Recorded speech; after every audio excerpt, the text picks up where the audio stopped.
والله ناصر دينه وناصر كتابه، لكنه يجب علينا نحن أن ننصرهم. لنعتبر ذلك الطفل الذي يقتل اعتبر أنه ولدك، وتلك الفتاة أختك، وتلك الأم أمك، وذلك الشيخ الكبير هو أبوك. ينبغي أن نحزن لحزنهم، وأن نجد لموجدتهم، وأن نصاب لمصابهم، وأن نقترب لكربتهم. إنما المؤمنون إخوة. هل نحن نقاوها فقط دون أن يكون لها الأثر على واقعنا، على أموالنا، على أنفسنا، على جهادنا؟ أين الأخوة الإسلامية؟ أين الرفعة للدين؟ أين الحرص على نصرة المسلمين؟ أين حق المسلم على المسلم؟ يقول الله يوم القيامة للعبد: يا عبد مرضت فلم تعدني، قال كيف أعودك وأنت رب العالمين؟ قال قد مرض عبدي فلان فلم تعده، فلو عدته لوجدت ذلك عندي. فإذا كان الله تعالى يعاتب العبد: لما لم تزر فلانا لما مرض ولم تعده ولم تقف معه؟ فكيف إذا كان يقتل ويسحل ويغتصب وتغتصب بناته وتؤخذ أمواله ويحال بينه وبين دينه؟ كيف يكون الشأن إذن؟ أين حكام المسلمين؟ أين أسلحتهم؟ أين طائراتهم؟ أين وحدتهم؟ أين غيرتهم؟ أين وقوفهم مع إخوانهم؟ أنا أنتظر من نصارى أن ينصروهم؟ أنا أترقب في كل يوم قرارا من الناتو أو من مجلس الأمن أو من غيره. أين نصرة الإسلام؟ ماذا سيقول الحكام لربنا إذا سألهم عن امرأة ثكلى وطفل يتيم وفتاة اغتصبت وهي عفيفة؟ ماذا سيقولون لربهم إذا سألهم أين أسلحتكم؟ أين طائراتكم؟ أين علاقاتكم؟ أين قراراتكم؟ لماذا لم تفعلوا شيئا؟ ماذا سيقولون لله تعالى يوم القيامة؟ سيسأل الله أصحاب الأموال: لما لم تدعموا إخوانكم هناك؟ لما لم تدعموا جهادهم ضد عدوهم الفاجر؟ لما لم تدعموهم بمالكم وجهدكم؟ ومن أراد أن يصل فيستطيع الوصول.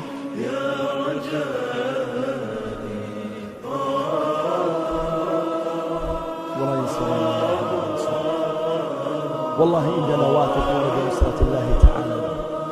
والله إني واثق أن الله تعالى سينصره، وكأني أرى بين عيني الآن هذا الفاجر بشار وزمرته، كأني أراهم إما قتلى وإما هاربين وإما مسجونين، والله كأني أرى ذلك أمام عيني الآن. وأقسم بالله تعالى إن شاء الله أن ذلك حاصل. يقول ابن تيمية: إذا أراد الله إسقاط حاكم أسقط هيبته من القلوب أولا، وها هو قد سقطت هيبته، فلا ينادى إلا بالخنزير والقذر والفاجر، والناس ينبذونه بهذه الألقاب حتى في داخل سوريا. إنني أوجه نداء إلى كل من كان معه في جيشه إلى أن لا يتعاونوا معه على ظلمه. لا تريقوا دما حراما، لزوال السماوات والأرض أهون عند الله من قتل امرئ مسلم بغير حق. إنني أنادي الجميع هناك إلى أن ينضموا إلى الجيش السوري الحر، وها هم ولله الحمد عقد وعمد ورتب كبيرة عسكرية ينضمون إلى الجهاد في سبيل الله.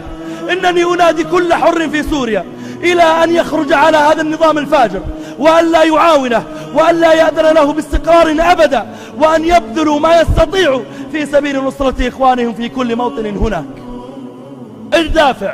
دافعوا عن أعراضكم، دافعوا عن أنفسكم، دافعوا عن أموالكم. لا تكونوا لقمة سهلة يأكلها هؤلاء الفجرة.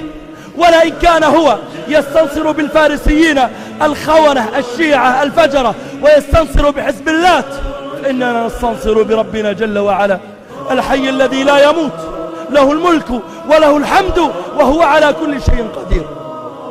اللهم يا حي يا قيوم، إنا نسألك أن ترينا عجائب قدرتك على بشار وزمرته. اللهم إنا نسألك أن تثأر لبكاء العذارى. اللهم إنا نسألك أن تثأر لليتامى. اللهم إنا نسألك أن تغار للحيارى. اللهم أرنا فيه عجائب قدرتك. اللهم أرنا فيه عجائب قدرتك. اللهم اشف صدور قوم مؤمنين وأذهب غيظ قلوبهم. يا منان، يا حي، يا قيوم، يا ملك، يا مؤمن، يا سلام، يا مهيمن، يا عزيز، يا جبار يا قوي يا متكبر، سبحانك ما أعظمك، سبحانك ما أقدرك، سبحانك ما أجلك وأرفعك، سبحانك ما أعلاك وأعزك. اللهم إنا نستنصرك عليه فأرنا فيه عجائب قدرتك، اللهم أرنا فيه عجائب قدرتك. اللهم مزقهم في البلاد تمزيق الريح الجراد، يا حي يا قيوم يا رب العالمين. اللهم إنهم قد انتهكوا الأعراض وسلبوا الأموال وضيقوا على الدين، اللهم فإنا نسألك أن تغار، نسألك أن تغار، نسألك أن تغار يا حي يا قيوم، نسألك أن تغار يا قوي يا عزيز. اللهم أرنا فيه عجائب قدرتك، اللهم أرنا فيه عجائب قدرتك، اللهم أرنا فيه عجائب قدرتك. اللهم اقلب قوته ضعفا، اللهم اقلب عزه ذلا، اللهم اقلب أنصاره أعداء، يا حي يا قيوم يا ذا الجلال والإكرام يا رب العالمين.